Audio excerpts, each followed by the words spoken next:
Hola chicos, vamos a ver la economía en el virreinato del Río de la Plata hacia el año 1800, o sea, principios del siglo XIX. Básicamente, primero vamos a nombrar las ciudades. La más importante, en este caso la capital del virreinato, es Buenos Aires. Después tenemos Santa Fe, Córdoba, Santiago del Estero, Tucumán, Salta, Potosí, Mendoza, La Rioja, después Asunción, sobre el río Paraguay, Corrientes, ya en el río Paraná, la región de las Misiones y Montevideo en la región oriental del río Uruguay. Bueno, básicamente la economía podemos decir que estaba organizada en torno a lo que es la explotación del mineral de la plata en el Alto Perú, o sea, en Potosí. Todo el mineral que se extraía servía para acuñar monedas que circulaban por todo el virreinato, y también una parte muy importante de ese mineral era enviado a España en barco, previamente habiendo llegado a la ciudad de Buenos Aires. Bien. Pero recordemos que Potosí era una región geográfica muy inhóspita, no había vegetación, no había posibilidades de realizar otras actividades salvo la minera. Entonces, como había una gran circulación de dinero en esa ciudad, era un gran centro de atracción del resto de las economías que se desarrollaron en el virreinato del Río de la Plata. Por ejemplo, las mulas, que eran muy necesarias en el Potosí para transportar esos minerales desde la alta montaña, eran criadas, por ejemplo, en Buenos Aires, en Santa Fe y en La Rioja.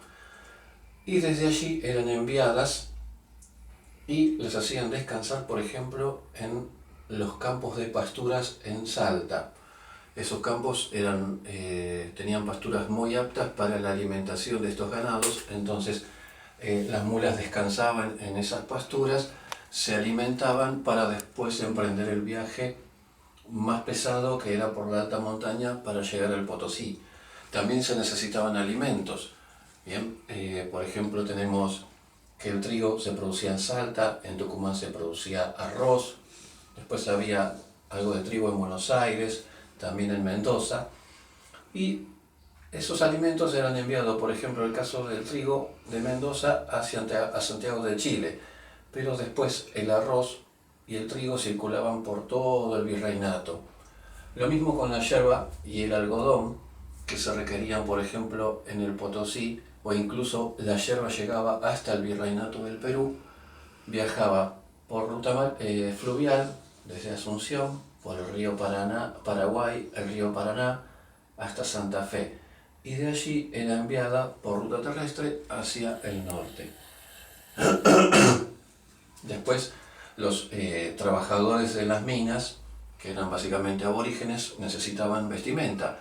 Esa vestimenta era provista por la ciudad de Córdoba, que realizaban tejidos de lana, ponchos, frazadas, y también provenían del virreinato del Perú abrigos para el Potosí. Entonces, como vemos, toda la economía estaba o giraba alrededor de lo que es el Potosí, generando una gran riqueza y un equilibrio bastante importante para todos los involucrados en esta red de comercio y de producción. Como industrias había muy pocas. Básicamente tenemos dos industrias ligadas a lo que es la explotación de la madera en regiones boscosas. Por ejemplo, en Corrientes, gracias a los árboles de maderas duras de esa región, había un astillero el cual reparaba y construía barcos que hacían el trayecto por los ríos Paraguay, Paraná, el río Uruguay, y también algunos barcos que emprendían la travesía ultramarina desde Buenos Aires hacia España. Después, la otra industria de la madera o vinculada con la madera era en San Miguel de Tucumán, también una región de bosques, y allí se realizaban o se construían carretas que se utilizaban para el transporte desde Salta hacia Buenos Aires o hacia Mendoza. Así que esas eran las industrias. Después tenemos la industria, por ejemplo, del jabón, que también estaba en Córdoba y en Tucumán. Entonces, todas las producciones económicas del virreinato estaban en armonía o se complementaban. Después, ¿quiénes eran los beneficiarios de estas producciones? Por ejemplo, primeramente las oligarquías o aristocracias, es decir, pequeños grupos de hacendados que eran descendientes de los primeros conquistadores y colonizadores que se establecieron en Salta, en Tucumán, en Córdoba, en Buenos Aires. Ellos se adueñaron de grandes territorios, de extensiones de tierra que pusieron a trabajar, ya sea para la cría de animales o el cultivo de algunos cereales.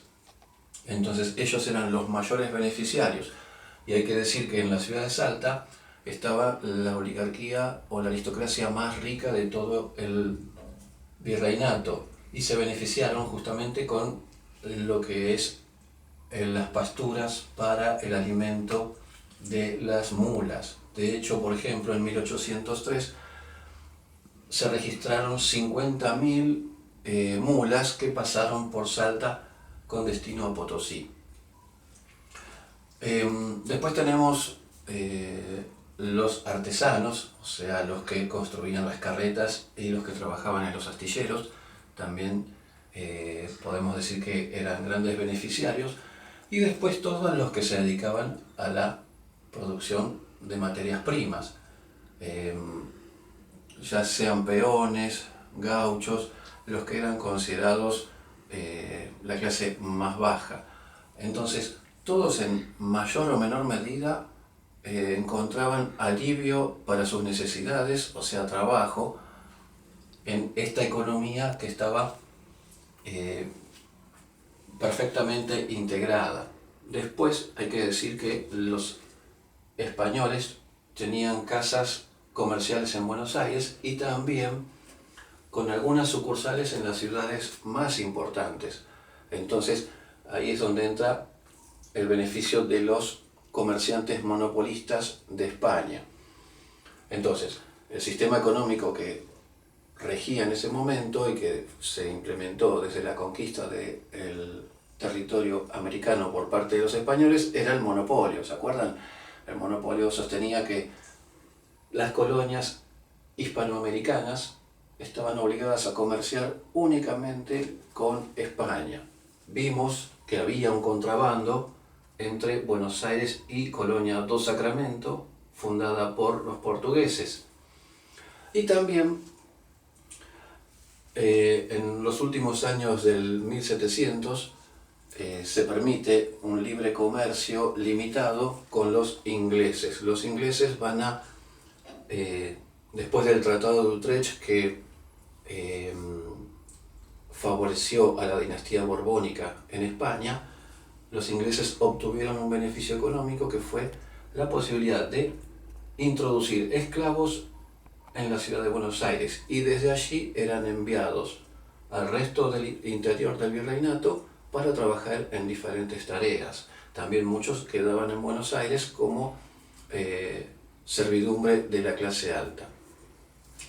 Entonces los ingleses, además de introducir esclavos, podían introducir manufacturas, que es justamente lo que vemos que no hay o no se producía en el virreinato, porque la corona española lo prohibía, y además la corona española era la única que podía ingresar esas manufacturas al territorio, pero vemos que los ingleses también lo hacían por medio del contrabando. Entonces este delicado equilibrio va a perdurar hasta que se produce la Revolución de Mayo, y después de la Revolución de Mayo y el proceso de independencia se va a ir rompiendo, fracturando, y las economías regionales van a empezar a languidecer o desaparecer, y la que se va a ir beneficiando cada vez más va a ser Buenos Aires ¿Por qué? Porque va a poder exportar el ganado vacuno y sobre todo lo que se obtiene del ganado vacuno, como por ejemplo la carne que se enviaba al Brasil y a Cuba para alimentar a las poblaciones de esclavos que trabajaban en las plantaciones. Era carne salada y secada al sol, porque recordemos que tampoco había medios de refrigeración. Después también del ganado vacuno se obtenían cueros con los que se elaboraban un montón de artefactos como pueden ser mobiliario. De hecho, por ejemplo, los gauchos que vivían en el campo también hacían sus puertas y ventanas con este elemento, con el cuero. Después el cebo, con el cebo que se realizaba jabón, era utilizado para hacer jabón y también para iluminación. O la grasa, ¿no?, del ganado vacuno. Entonces, de esa forma, Buenos Aires se va a ir beneficiando con la exportación de esos productos y se va a ir conectando cada vez más con el mercado internacional. Y esto va a perjudicar a las economías regionales porque no van a poder competir con los productos que van a venir del exterior, como por ejemplo los textiles. Recuerden que Inglaterra tuvo su revolución industrial, comenzó a producir mayor cantidad de textiles a precios muy baratos, y en la medida que ingresan esos textiles al virreinato, va a ir destruyendo la producción de textiles de Córdoba, porque eran más caros y no podían competir con los precios bajos que traían los ingleses.